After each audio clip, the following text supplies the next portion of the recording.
was in this square that the priest, Savonarola, in about, I think, 1491 or so, had finally convinced the city of Florence that it was a hedonistic pile of hedonistic rubble, which we would know as fine clothing, fine painting, etc., etc. And so bonfires were held in the square to destroy who knows how much of what we would call today great art. But before me, where I'll pan down, is a disc. And it was on this spot that, thank God, Savonarola got his comeuppance. Here, he was burned. To me, that is an iconic demise of what I see as the frightening specter of zealous religion gone amok. How many of these statues are originals or copies, I don't know. This is a rather dramatically gruesome one of, appears to be a woman. Not the one carrying the sword, the one underneath him. Song's head.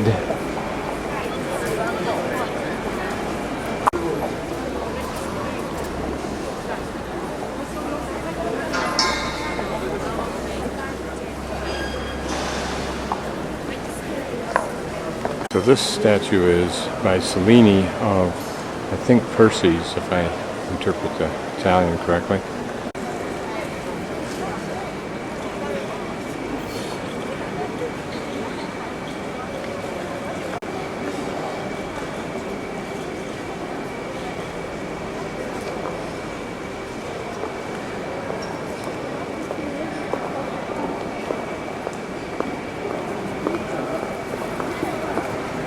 This Hercules and the centaur.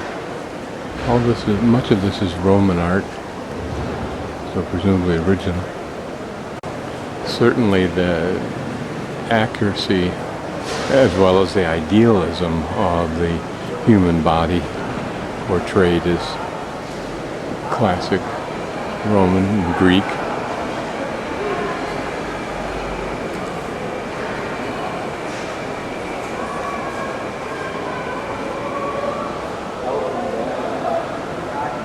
It's interesting to look closely how the sculptor has somehow determined the syncing of the anatomy of the horse with the human body at the waist. Look at the detail in the veins in the horse's legs and the compression of the skin and the muscles. The agony in the face.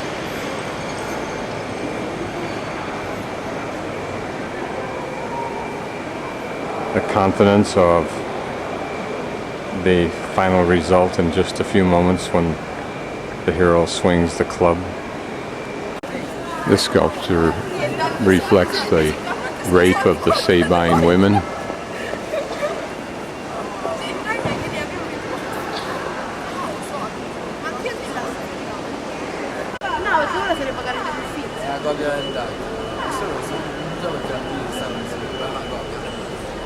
Quella di qua è... Ma io ero convinta che stava vedendo un Uffizio Davide. No, l'hanno levato, adesso sta... galleria e poi adesso fino a poco tempo questo è un And beyond Neptune is the Bargello Museum Tower and perhaps a church spire. One of the benefits of being here in November is it's cooler, almost cold, but there are not that many people here. And most are probably Italians. Just a few tour groups.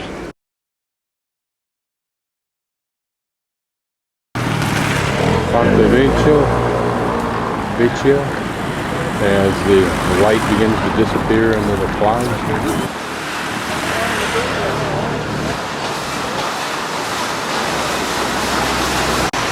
You'll notice as you look at the bridge that there's a second story. This, one of the Medicis had built a walkway on top that was private only for the use of the Medicis to escape to, I think, the Bargello, where it was more like a fort and therefore safe. I think that's what that was for. Apparently it's the only bridge that Hitler himself decreed should not be blown up, which is interesting because the Nazis blew up and destroyed things just to do it.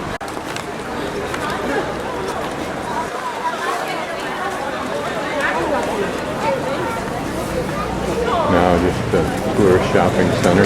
I think that such a place may survive during this economy downturn. According to Francesco of Florence, the hostel, 70% of the Americans that used to come there are not coming anymore. At least the numbers. A little twilight view.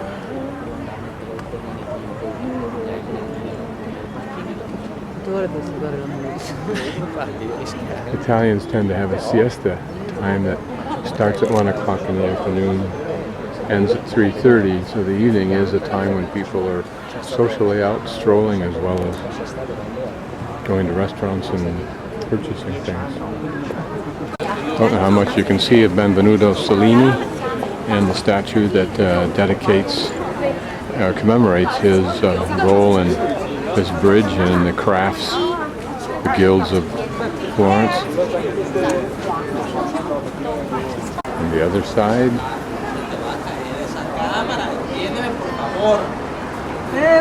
the Uffizi, off one of those little side streets to the left. And window shopping form, a social experience, and perhaps even done for exercise. All the little intersections at night seem to offer some little street. It may be interesting looking, or like this one, just reasonably well lit. There is a police presence here, but it hardly seems necessary. Unlike Buenos Aires and Lima and Santiago, Chile. It's no wonder that Florence women look so stylish. So many stores are so stylish, seem so upscale. I don't know what this building is, a structure, but whatever it is, it seems to be performing perhaps its even original function, and that is of a market. Let's go see. This is Porcina, and if you rub its nose, you increase your chances of returning to Florence. Il Porcellino. We're at the Piazza del Mercato Nuovo. So here, as I slowly turn around, you see that you can buy anything. It looks pretty high quality. Some practical, simple, inexpensive jewelry. Lots and lots of leather in Florence. Whether it's made here or not, I don't know. Excuse me. Well, this was known as the straw market. Presumably that's what was sold here in the old days. But it's what the San Michel looked like before it was converted into a church. And now what I want to look for in the center is the X in the circle on the floor.